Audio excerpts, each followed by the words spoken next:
গ্রহেদের উচ্চ ঘর ও নিচ গ্রহের ঘর। উচ্চ গ্রহ পূর্ণরূপে বলবান ও শুভ এবং নিজের শুভফল জাতককে প্রদান করে থাকে। পক্ষান্তরে অশুভ গ্রহ নির্জীব হয় ও অশুভ ফল প্রদান করে থাকে। কোন রাশিতে কোন গ্রহ উচ্চ স্থানে থাকে এবং কোন রাশিতে কোন গ্রহ নিচ স্থানে থাকে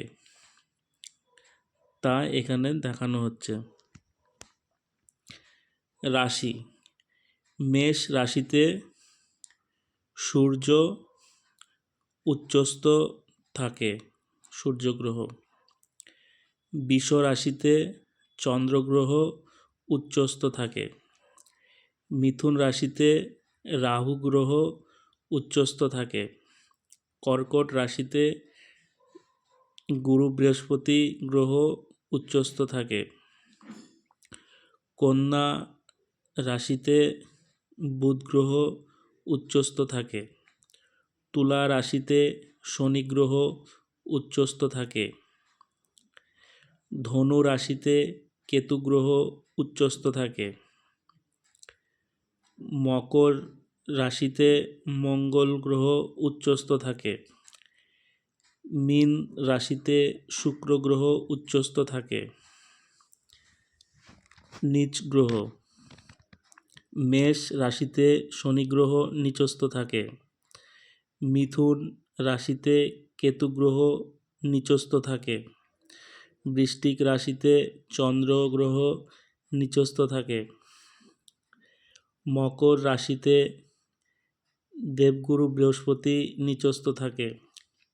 মীন রাশিতে বুধ গ্রহ নিচস্থ থাকে। কর্কট রাশিতে মঙ্গল গ্রহ নিচস্থ থাকে। কন্যা রাশিতে শুক্র গ্রহ নিচস্থ থাকে।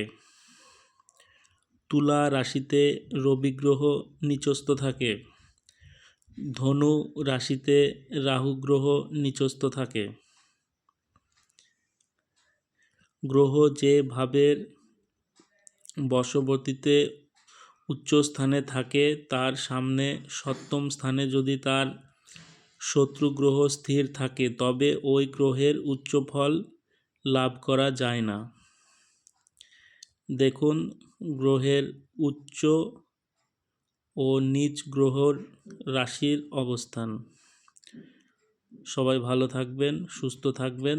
জয় মা তারা, জয় গুরু বামদেব। সবার মঙ্গল হোক।